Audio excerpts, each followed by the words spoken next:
Ladies and gentlemen, would you please join me in welcoming to the stage Rajeev Peshawaria.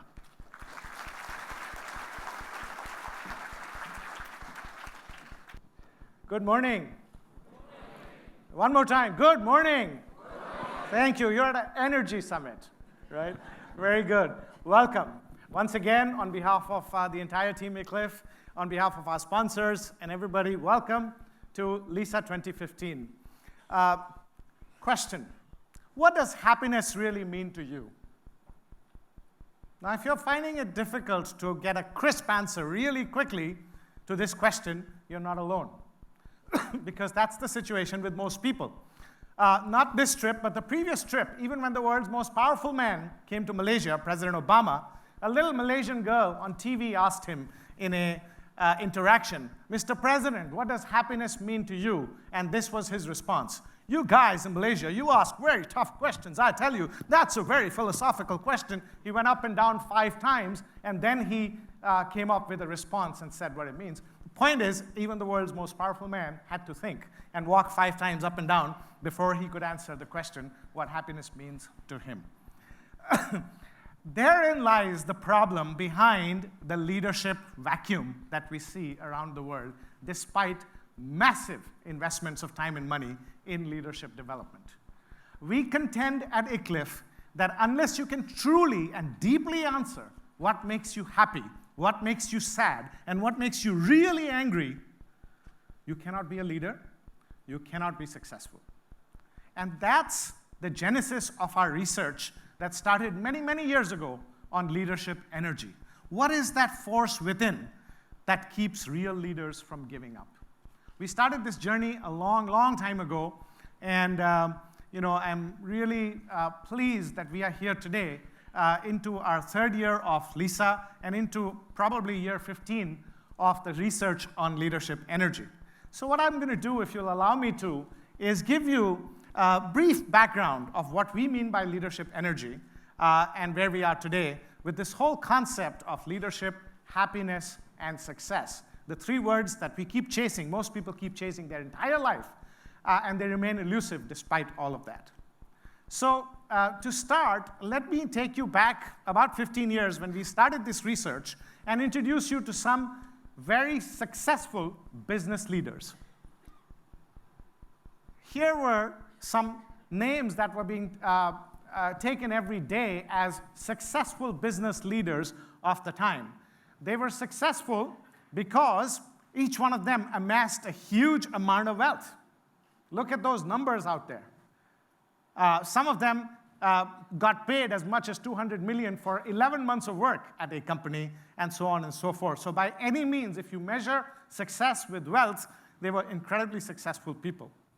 However, if you take a closer look at each one of them, well, they had no shortage of power, position, prestige, the 5 Ps as we call them. So, if this is how the world measures success, they were very successful, they should be very happy, and they should be leaders, right, because of the power and the prestige that they command. However, you take a closer look at these people one by one, and look at this. Net worth of $600 million at one time, but was charged with massive fraud, as we all know the story of Enron, and refused to testify in front of Congress, citing the 5th Amendment. Very interesting. This man was an avid bridge player, and when his company was going bankrupt, he was playing a tournament in Detroit and refused to step away.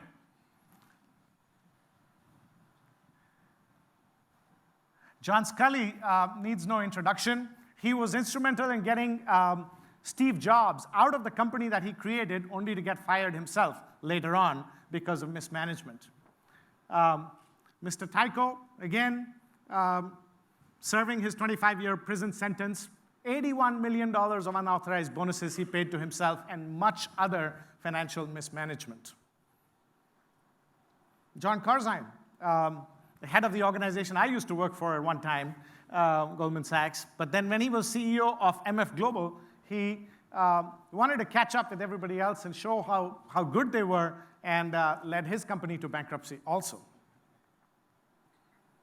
Bob Nardelli was unhappy that he wasn't chosen as successor to Jack Welch at GE, then went to Home Depot, and then went to Chrysler, only to bring both those companies to their knees.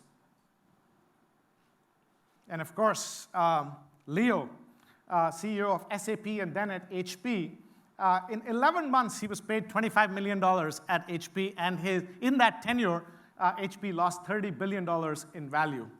In fact, interestingly, HP, between their 3 successive CEOs, Leo, Mark Hurd, and Carly, paid $85 million in severances. That's how successful they were that they needed to be paid $85 million just to leave. So, successful business leaders. If this is the way we measure success, if this is the way we measure happiness, if this is the way we measure leadership, something is not right, isn't it? Unfortunately, these are not the most successful business leaders. According to Fox Business News, these are 7 of the top 10 worst CEOs ever. So, the reason why we are all here today, ladies and gentlemen, is because it's time to think differently about what those 3 words mean: leadership, happiness, and success. And if you stay tuned with all the speakers that are going to follow today and tomorrow, I think you're going to walk away with a totally different meaning of those 3 words. I can guarantee that. Given the lineup of speakers that we have for you over the next 2 days, definitely you will not define leadership, happiness, and success in the ways that the dictionary defines it from here on out. That is my promise to you. Yeah? So those are so-called CEOs, so-called leaders, because the world still calls them leaders. The question, though, is, so many leaders and so little leadership? That is the question that got us interested in finding a new meaning for the word leadership. Because if these people are leaders, I don't see any leadership here. Would you agree? Yeah, that's the issue. Now, let's switch gears a little bit, and let me introduce you to a different set of people that we call serial failures. These people failed and failed and failed multiple times. Watch.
So, you decide who are the leaders, who are not the leaders. These are so-called serial failures. Let's come back to our successful business leaders here. The question is, big bosses, yes, but leaders? Don't know. Is being a boss and being a leader the same thing? That is the key question again. And coming back to our serial failures, are they real failures or are they real leaders? What's the difference between the two? And why, despite $80 billion a year spent on leadership development each year around the world, do we have this vacuum of leadership despite so much going on every year, year on year? Our contention, ladies and gentlemen, is that the dictionary is to blame. Yes, it's all the dictionary's fault. Why? Because let's look at the way the dictionary defines the word boss. It's right here. Someone who makes decisions and exercises authority, someone who controls a party. Now, let's look at what the dictionary defines, how the dictionary defines the word leader. And if you notice, it's almost identical. Is it time to think differently as to who is a boss and who is a leader? I showed you some examples. But as per the dictionary, anybody who is in a position of power and authority is what we call a leader. It is time to change that. And that's what we are going to be trying to do over the next 2 days.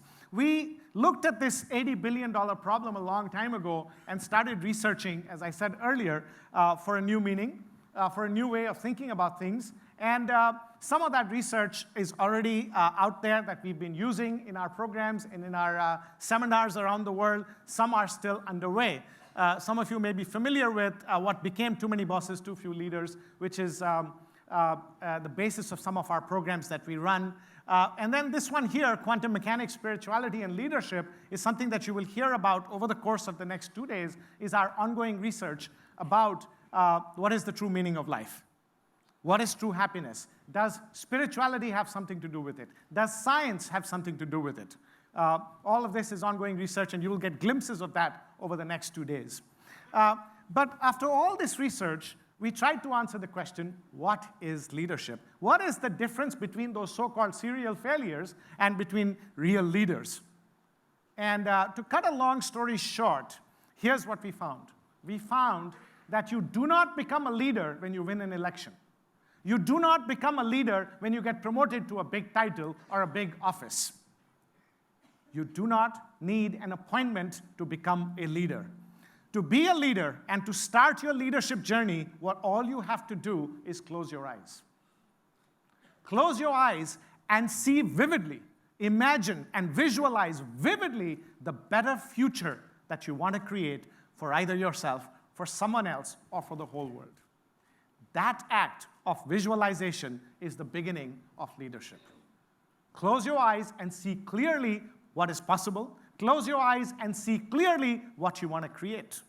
And some of you may have heard me say this before. You're wondering, what do you mean close your eyes and see clearly? With my eyes closed, I can't see anything. Well, all great things in the world are created twice. First in the imagination of the leader with eyes closed, and then in real fact. And I know I'm accused of repeating this line again and again, but I'm so fond of it, I'm going to do it yet again. We all live in Kuala Lumpur. We're very proud of the fact that our city has the world's tallest twin towers. Maybe not the tallest building anymore, but still the world's tallest twin towers. Somebody imagined it with their eyes closed, then the architects drew, and then the construction crew constructed. All great things are created twice, first in the imagination of the leader, and then in real fact. That is the beginning of leadership. So leadership is the art of creating a better future. It is about knowing what makes me happy. It is about knowing what makes me sad. It's about knowing what makes me angry and what moves me to do something. So if you're showing up at work every day and you've been doing great work year after year, you've been getting promotions and big bonuses and big titles, you may still not be a leader if you are not in the business of creating a better future, either this small or this big, for somebody or for the whole world. That is the essence of leadership. Now, I've spent maybe 15 minutes bringing you up to this philosophy for life, because we believe that life and leadership is the same. And I'm going to say something strange now, and that is, what you see on the screen, believe it at your own risk. Yeah, what do I mean by that? Believe it at your own risk. And I mean that seriously, because if you believe it blindly without thinking, you're going to set yourself up for serious trouble. Because anybody that believes this gets into real trouble. Why? Because the moment you say that, come on, let's make change around here, which is the definition of creating a better future, everybody around you gives you nothing but resistance. All kinds of resistance. Active resistance, passive resistance, all kinds of resistance. Your constant companion from the moment you start believing in this philosophy of life and leadership is resistance. And it's unbelievable the kind of forms and shapes and places this kind of resistance comes from. It starts very mildly. Hey, come on, don't do that. Let me give you some friendly advice. You know, don't risk your career for this. It's been tried before. It's never going to win. Don't do it. Don't do it. And you don't listen to the advice. You still persist. And now comes the tough resistance. And every which way they can try, they will try to make you fail. That's what happens. Why? Because you are at a place ahead of them already. You've seen the place that they haven't seen yet. And again, to some of you who've heard this, but to quote Jeff Bezos, he says, you want to be a leader? Well, if you want to be a leader, think again. Be prepared for 3 things. You're going to be very lonely for a long period of time. You're going to be very misunderstood for a long period of time. You're going to be very unpopular for a long period of time. And there is no guarantee that you will succeed in creating a better future. So you really want to be a leader? The return on investment is very low. But then he goes on to say that those people who have closed their eyes and visualized that dream, they cannot stay still. They've woken up. They make a choice to struggle to create a better future. So leadership is a choice, not a position or a title.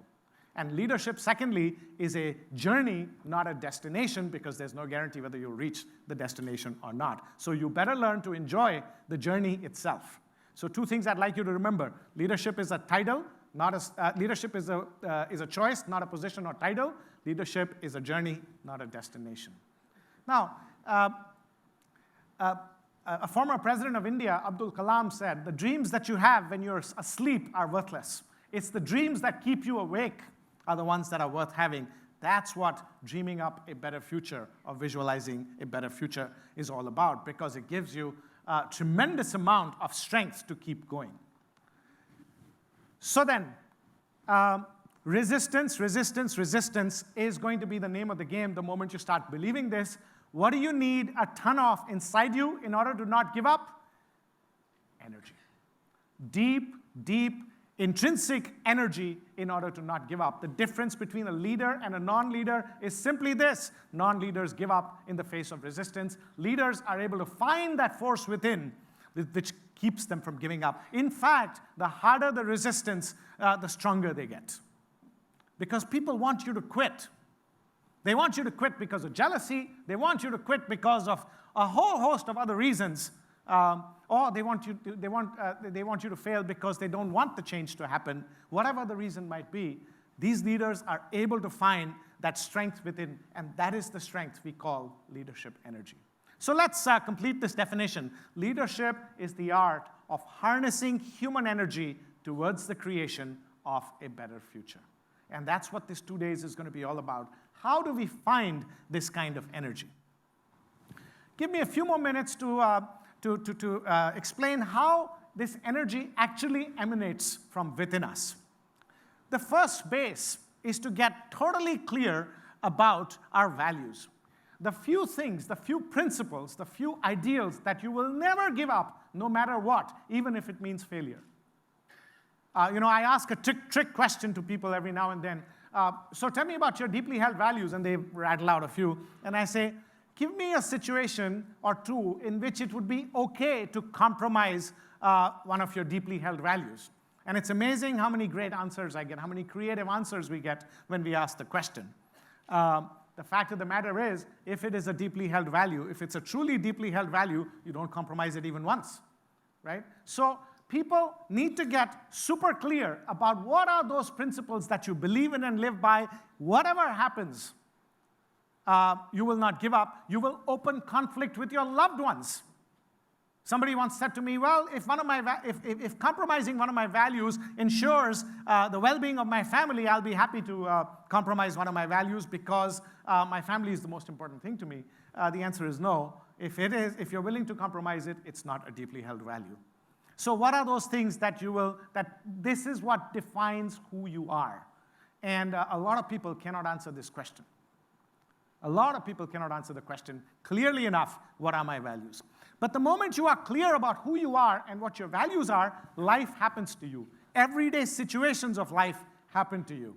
And each situation in life is either a match with your values or a mismatch with your values. You're listening to me today. That's your experience of the moment. Either I'm saying something that matches with your values, in which case you're going to get a positive feeling, and therefore positive energy, or what I'm saying is totally against your values and you're probably sad or angry and you're getting negative energy. But that is the way energy is produced in the body. Emotions are nothing but energy. And a match or a mismatch between values and what you're experiencing at the moment is what produces energy. Now, some people are volatile. Some people withdraw in a shell. Both of these situations are situations where knowingly or unknowingly, and most likely unknowingly, a value has either been matched or mismatched, and people react in strange ways. They themselves don't know why they are reacting in those ways because they haven't clarified their values. In other words, a lot of energy is being produced, but you don't know where it is coming from and where to put it. So the first place is to get clear about the values, and then you start to, through self-awareness, through the act of observing yourself on a regular basis, you begin to understand what are the matches, what are the mismatches, what makes me sad, what makes me angry, what makes me happy, and now you start crystallizing your energy. If, as you observe the patterns of your own energy, the match or the mismatch is so great that it becomes a permanent source of energy for you, now it becomes your purpose.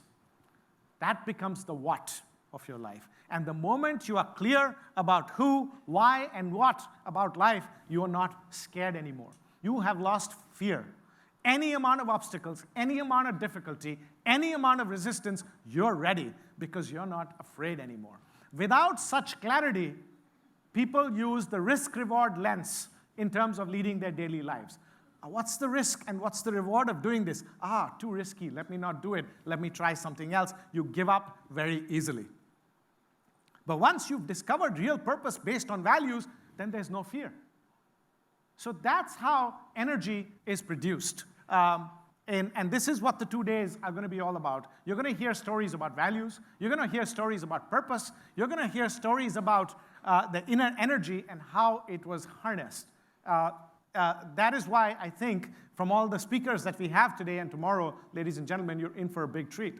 Let me conclude by giving you one more dimension of energy. The two primary sources are clarity of values, and that clarity of values with self-awareness being converted into purpose. And that's the basis of leadership. But there might also be a third source of leadership energy, which some of you may believe and some of you will not. And that source, that third source, as we call it, might be the power of the human mind. Is it true that the human mind is able to heal the body just with its thoughts alone? Is it true that the human mind, human thought, intention, and attention can actually change physical reality? Can you, separated through distances, actually send messages across and those messages be received by other human beings without the use of the internet or Facebook? And is there some scientific basis of this power of mind? Mindfulness meditation, ladies and gentlemen, was invented in the East and has now become a full-blown movement in the United States and many other parts of the West. So much so that we Asians are now learning it from them. Nothing wrong with that, but something that we forgot in our neck of the woods has now become a full-blown movement. Is there something to mindfulness meditation that empowers and turbocharges our leadership energy? That's what we call the third source of energy.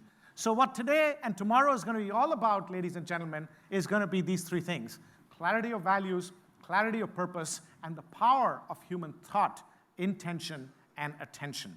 This third one, you've heard probably many stories of the placebo effect and the nocebo effect, where people get cured with sugar pills, or people get cured just by thinking about their illness.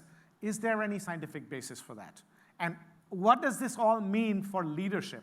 If it is true that the human mind has the power to change reality, has the power to influence other people in deeper ways, what can leaders do with that knowledge is what we are going to discover in the next 2 days.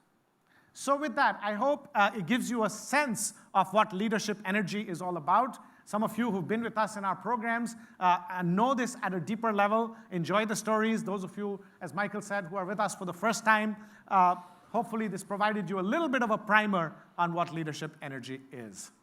With that, thank you very much and welcome once again. Thank you.